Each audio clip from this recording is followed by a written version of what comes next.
Thank you, Mr. Speaker. I hope the House will not mind if I begin with a personal confession. A few months ago, the BBC came to see me to talk about Her Majesty the Queen, and we sat down and the cameras started rolling, and they requested that I should talk about her in the past tense. And I'm afraid I simply choked up, and I couldn't go on. I'm really not easily moved to tears, but I was so overcome with sadness that I had to ask them to go away.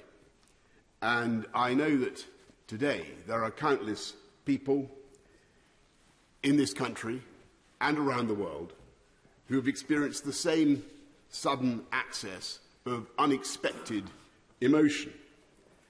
And I think millions of us are trying to understand why we are feeling this deep and personal and almost familial sense of loss. Perhaps it's partly that she's always been there, a changeless human reference point in British life, the person who, all the surveys say, appears most often in our dreams, so unvarying in her pole-star radiance that we have perhaps been lulled into thinking that she might be in some way eternal.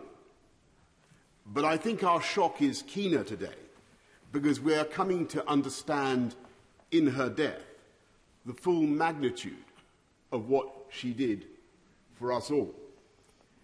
And think of what we asked that 25-year-old woman all those years ago. To be the person so globally trusted that her image should be on every unit of our currency, every postage stamp, the person in whose name all justice is dispensed in this country, every law passed, to whom every minister of the Crown swears allegiance, and for whom every member of our armed services is pledged, if necessary, to lay down their lives. Think what we asked of her in that moment.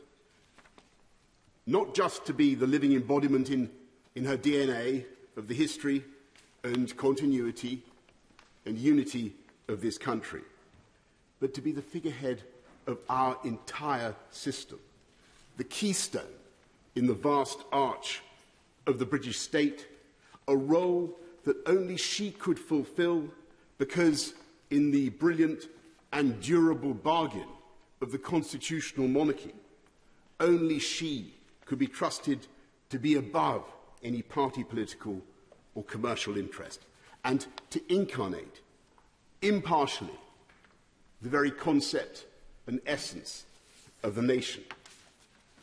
Think what we asked of her and think what she gave.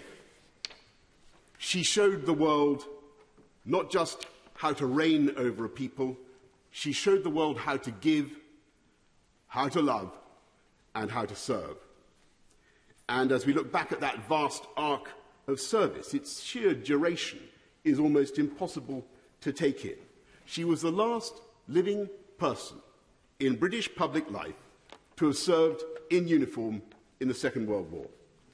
She was the first female member of the royal family in 1,000 years to serve full-time in the armed forces, and that impulse to do her duty carried her right through into her 10th decade to the very moment in Balmoral, as my right honourable friend has said, only 3 days ago, when she saw off her 14th Prime Minister and welcomed her 15th, and I can tell you, in that audience, she was as radiant and as knowledgeable and as fascinated by politics as ever I can remember, and as wise in her advice as anyone I know, if not wiser.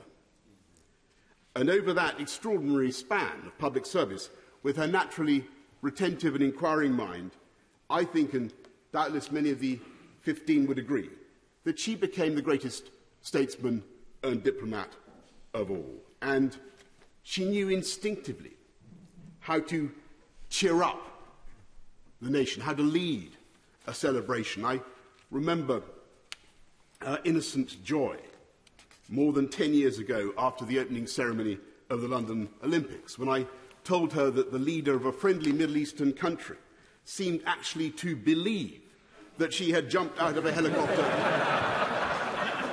in a pink dress and parachuted into the stadium.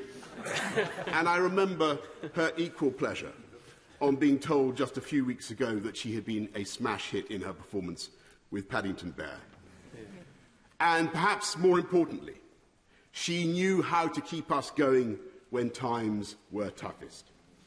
In 1940, when this country and this democracy faced the real possibility of extinction, she gave a broadcast, aged only 14, that was intended to reassure the children of Britain.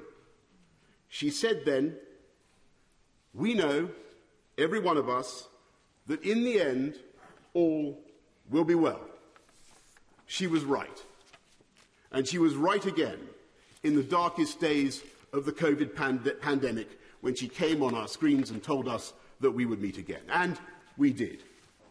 And I know I speak for other Prime Ministers when I say ex-Prime Ministers, when I say that she helped to comfort and guide us as well as the nation, because she had the patience and the sense of history to see that troubles come and go and that disasters are seldom as bad as they seem. And it was that indomitability, that humour, that work ethic and that sense of history which together made her Elizabeth the Great.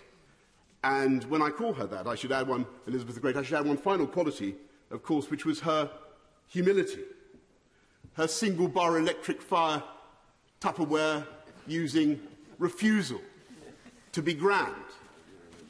And unlike us politicians, with our outriders and our armour-plated convoys, I can tell you, as a direct eyewitness, that she drove herself in her own car with no detectives and no bodyguard, bouncing at alarming speed over the Scottish landscape to the total amazement of the ramblers and the tourists we encountered.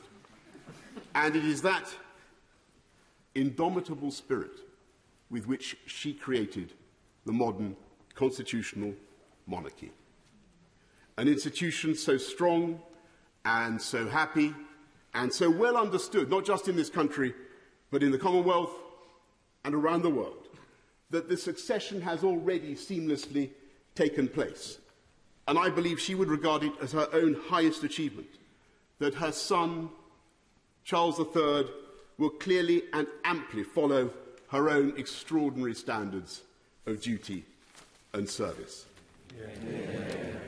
And the fact that today we can say with such confidence, God save the King, is a tribute to him, but above all to Elizabeth the Great, who worked so hard for the good of her country, not just now, but for generations to come.